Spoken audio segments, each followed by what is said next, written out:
time you walk into the room, got me feeling crazy, shot my heart boom boom. Any other boy would stare, but me I look away, cause you're making me scared. Trying not to breathe, 1, 2, 3. Assalamualaikum warahmatullahi wabarakatuh. Perkenalkan, nama saya Asmi Ade. Di sini saya akan menjelaskan sedikit tentang teori keuangan dan perbankan syariah, prinsip dan praktiknya. Keuangan syariah, sekarang kita sedikit menengok ke masa lalu. Sebenarnya konsep keuangan syariah sudah ada sejak zaman Nabi Muhammad SAW. Waktu itu orang-orang melakukan perdagangan dengan prinsip adil dan jujur, tanpa ada praktik riba, penipuan atau ketidakjelasan. Misalnya, kalau jual beli kurma, semuanya jelas jumlahnya berapa, kualitasnya bagaimana, harga disepakati bersama. Jika ada yang dikurang. Assalamualaikum warahmatullahi wabarakatuh. Perkenalkan, nama saya Aswi Ade. Di sini saya akan menjelaskan sedikit tentang teori keuangan dan perbankan syariah, prinsip dan praktiknya. Keuangan syariah, sekarang kita sedikit menengok ke masa lalu. Sebenarnya, konsep keuangan syariah sudah ada sejak zaman Nabi Muhammad SAW waktu itu. Orang-orang melakukan perdagangan dengan prinsip adil dan jujur, tanpa ada praktik riba, penipuan, atau ketidakjelasan. Misalnya, kalau jual beli kurma, semuanya jelas, jumlahnya berapa, kualitasnya bagaimana.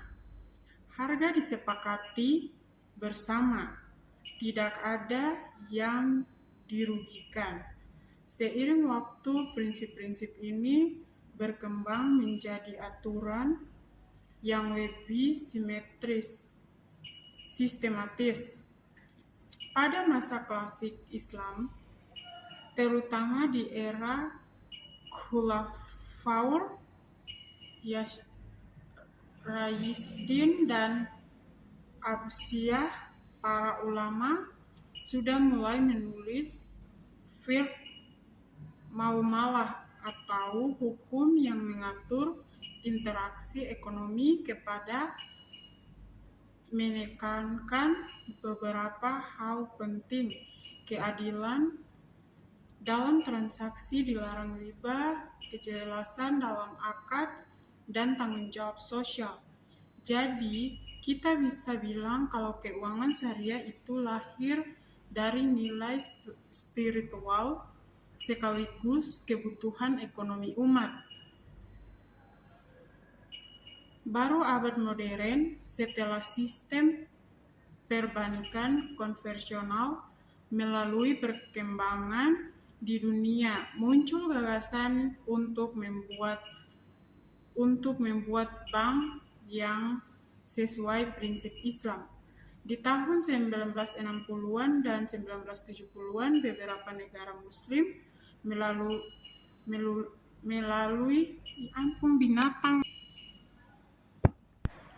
Assalamualaikum warahmatullahi wabarakatuh.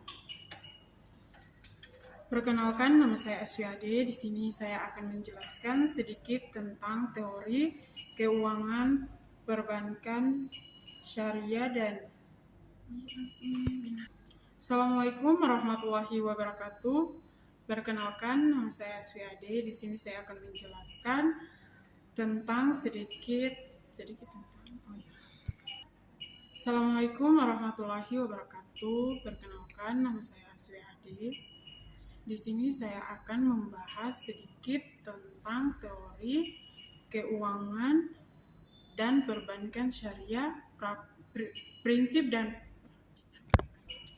Assalamualaikum warahmatullahi wabarakatuh. Perkenalkan, nama saya Aswi Ade. Di sini saya akan menjelaskan sedikit tentang Assalamualaikum warahmatullahi wabarakatuh. Perkenalkan, nama saya Aswiade. Di sini saya akan menjelaskan sedikit tentang teori keuangan dan perbankan syariah, prinsip dan praktiknya.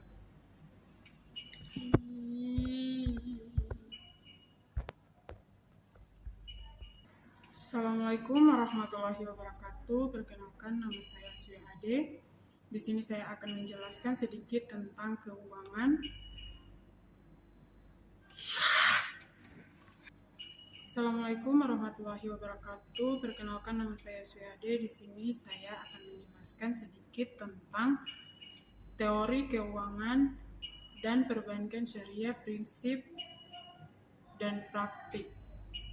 Sejarah keuangan syariah. Sekarang kita sedikit menengok ke masa lalu. Sebenarnya konsep keuangan syariah sudah ada sejak Nabi Muhammad SAW. Waktu itu orang-orang melakukan perdagangan dengan prinsip adil dan jujur, tanpa ada praktik riba, penipuan, atau ketidakjelasan. Misalnya, kalau jual beli kurma semuanya jelas, jumlahnya berapa, kualitasnya bagaimana, harga disepakati bersama, tidak ada yang dikurangkan. Seiring waktu, prinsip-prinsip ini berkembang menjadi aturan yang lebih sistematis. Pada masa klasik Islam, terutama di era Khulafaur dan Abbasiyah, para ulama sudah mulai menulis muamalah atau hukum yang mengatur transaksi ekonomi. Mereka menekankan beberapa hal penting: keadilan dalam transaksi, larangan riba, kejelasan dalam akad, dan tanggung jawab sosial. Jadi kita bisa bilang kalau keuangan syariah itu lahir dari spiritual sekaligus kebutuhan ekonomi umat. Baru di abad modern, setelah sistem perbankan konvensional melalui perkembangan di dunia, muncul gagasan untuk membuat bank yang sesuai prinsip Islam. Pada tahun 1960-an dan 1970-an, beberapa negara muslim mulai bereksperimen dengan konsep perbankan tanpa bunga. Contohnya MIT Ghar Bank di Mesir 1963 yang dianggap sebagai bank syariah modern pertama. Bank ini tidak memberikan bunga, tapi menggunakan prinsip bagi hasil dan investasi produktif. Setelah itu, konsep ini berkembang pesat di negara lain, terutama di Malaysia, Pakistan, Arab Saudi, dan Indonesia. Di Indonesia sendiri, bank syariah resmi muncul pada awal 1990-an, dan sejak itu terus tumbuh dengan dukungan regulasi dan pemerintah. Sekarang bank syariah bukan melayani umat muslim, tapi juga menarik perhatian masyarakat internasional yang ingin sistem keuangan adil, transparan, dan etis. Kita masuk ke bagian 2, pengantar keuangan syariah. Keuangan syariah adalah sistem keuangan yang dijalankan berdasarkan prinsip-prinsip ajaran Islam yang bersumber dari Al-Quran, hadis, ijma ulama, dan qiyas. Tujuan utama dari sistem ini bukan semata-mata mencari keuntungan, tetapi untuk menciptakan keadilan, keseimbangan, serta kesejahteraan ekonomi bagi seluruh masyarakat. Dalam keuangan syariah, Uang dipandang bukan dibagi komoditas yang bisa diperjualbelikan untuk mendapatkan keuntungan dari bunga, melainkan sebagai alat tukar yang digunakan untuk kegiatan produktif dan halal. Artinya, uang baru akan menghasilkan keuntungan ketika digunakan dalam kegiatan usaha yang nyata seperti perdagangan, investasi, dan produksi barang jasa. Keuangan syariah berusaha menghindari praktik-praktik yang dilarang dalam Islam seperti riba atau bunga, gharar atau ketidakjelasan, dan maisir atau perjudian. Sistem ini mendorong transaksi yang adil, transparan, dan membawa manfaat bagi semua pihak. Kita masuk ke teori yang mendasari keuangan Islam. Keuangan syariah tidak hanya sistem ekonomi, tapi juga mencerminkan nilai spiritual dan moral Islam. Ada 3 teori utama yang menjadi landasannya. Yang pertama adalah teori tauhid, yaitu keyakinan bahwa seluruh aktivitas manusia termasuk ekonomi berada di bawah pengawasan Allah. Oleh karena itu, setiap transaksi keuangan harus dilakukan sesuai syariat Islam dan bertujuan untuk memperoleh ridho Allah, bukan semata-mata keuntungan materi. Yang kedua adalah teori keadilan, yaitu prinsip bahwa setiap transaksi harus dilakukan dengan adil. Tidak boleh ada pihak yang dirugikan dalam sistem keuangan syariah. Keuntungan dan risiko dibagi secara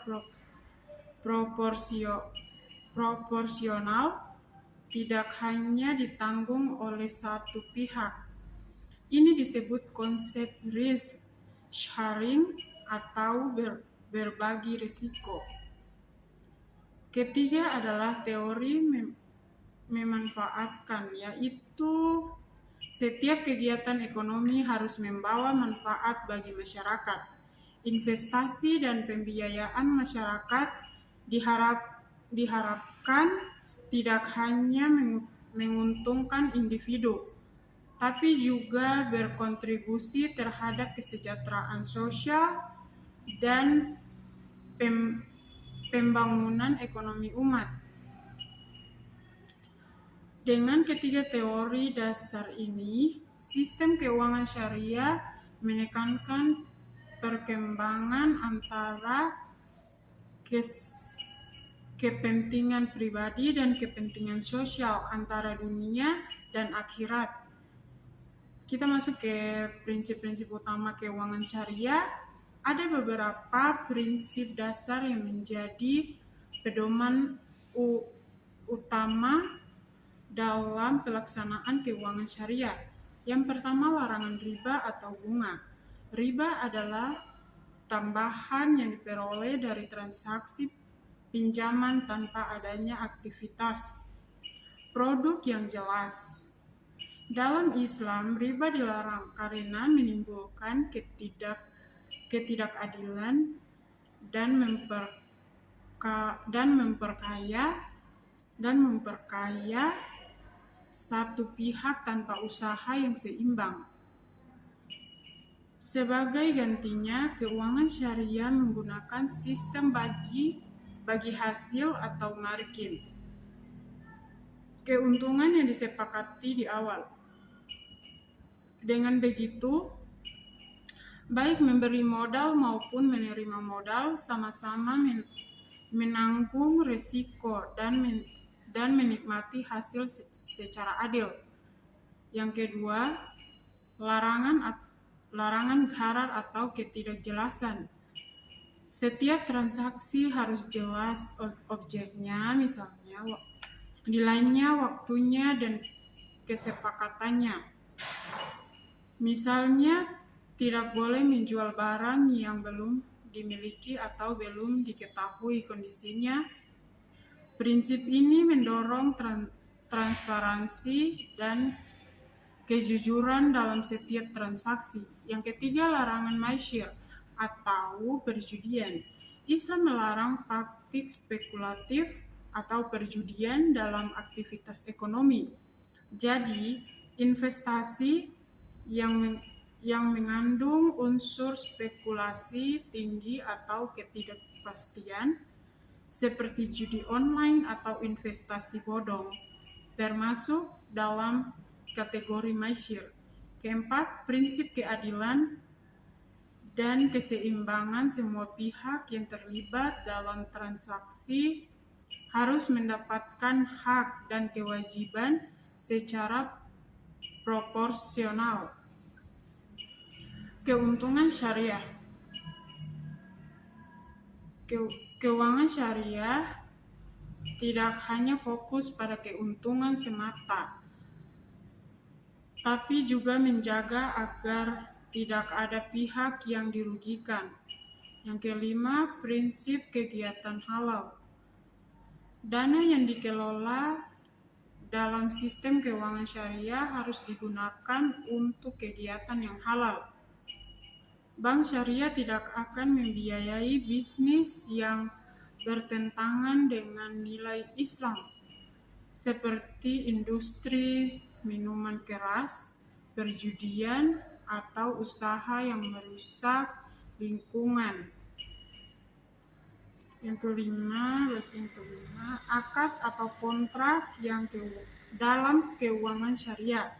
Salah satu ciri khas keuangan syariah adalah adanya berbagai jenis akad yang digunakan sesuai kebutuhan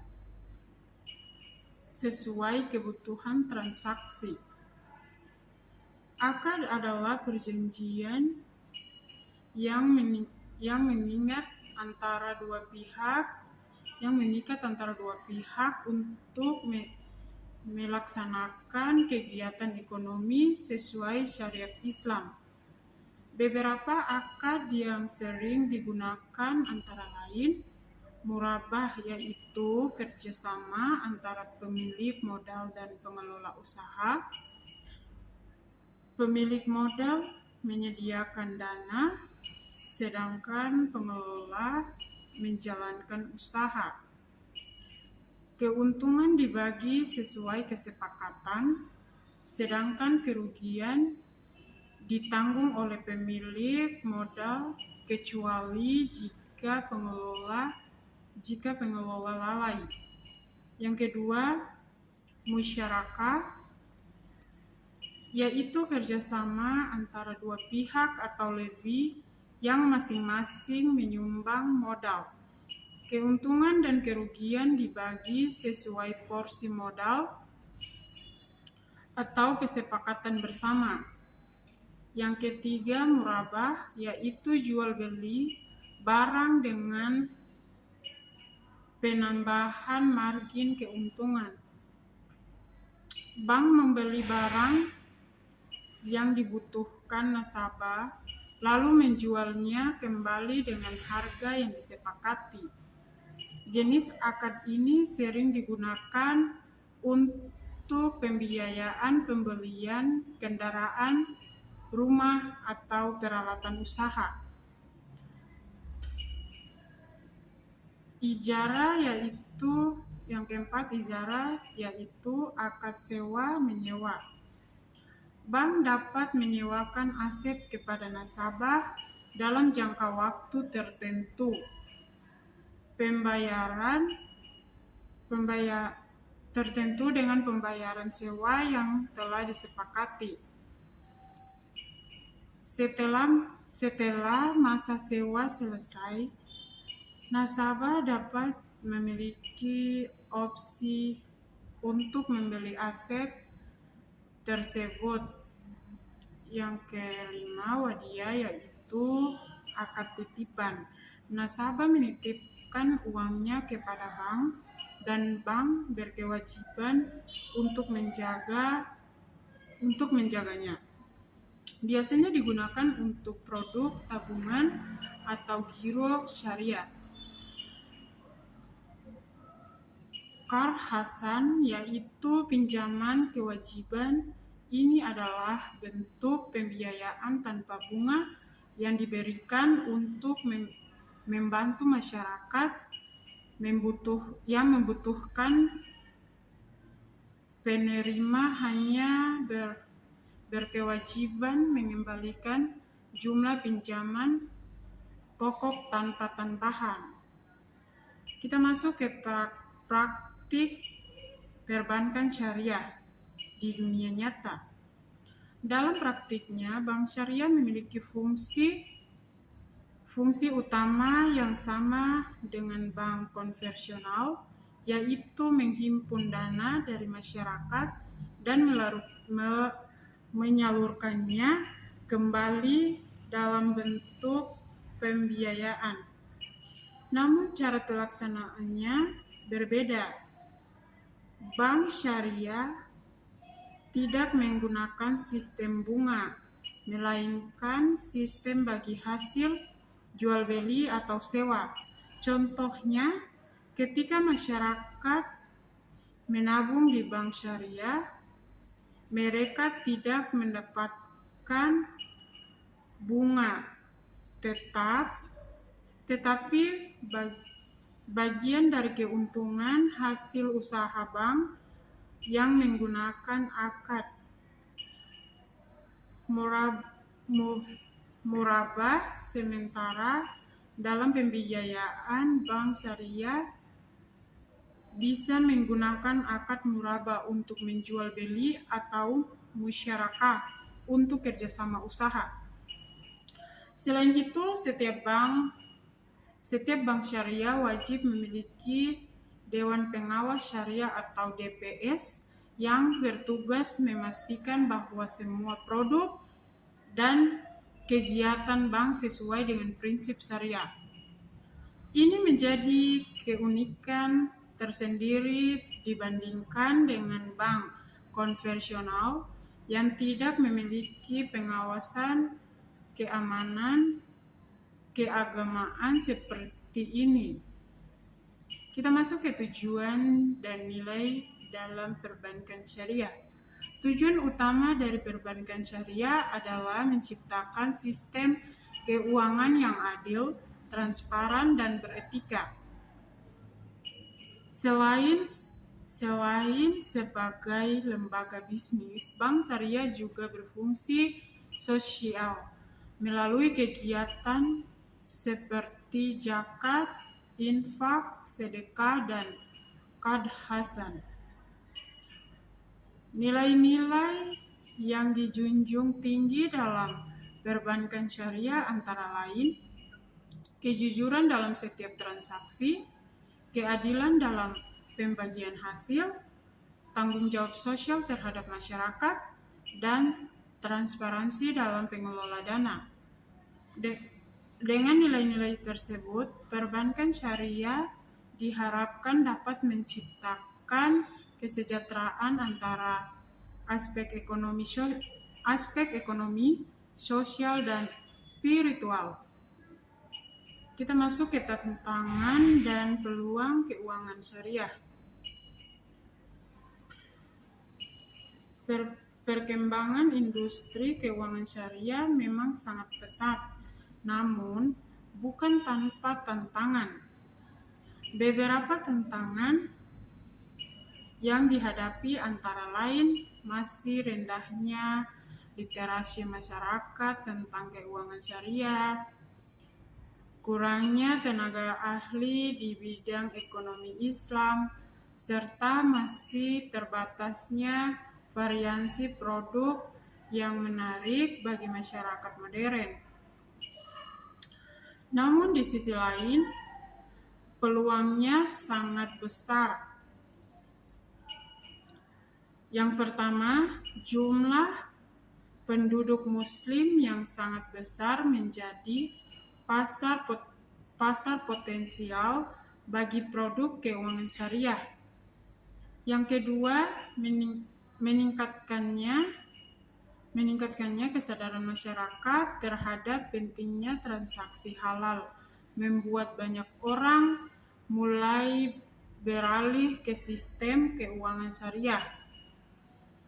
Yang ketiga, dukungan pemerintah juga semakin kuat dalam membangun ekosistem ekonomi syariah yang sehat dan kompetitif.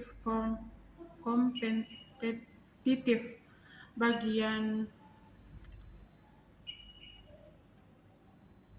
dari pembahasan ini, kita bisa menyimpulkan bahwa teori keuangan dan perbankan syariah bukan sekedar sistem ekonomi yang bebas bunga, tapi juga sistem yang menanamkan nilai moral, sosial, dan spiritual dalam setiap transaksi. Sistem ini berlandaskan pada keadilan, kejujuran, dan kemaslahatan bagi seluruh umat. Perbankan syariah menjadi bukti bahwa ajaran Islam sangat relevan dengan kehidupan modern, termasuk dalam pengelola keuangan. Dengan memahami prinsip dan praktiknya, kita bisa melihat bahwa keuntungan syariah hanya menyeimbangkan keuntungan duniawi, tetapi juga memberi nilai ibadah dalam setiap aktivitas ekonomi. Terima kasih sudah menonton video ini. Jangan lupa like, comment, and subscribe agar tidak ketinggalan video pembelajaran lainnya. Sampai jumpa di video berikutnya. Wassalamualaikum warahmatullahi wabarakatuh.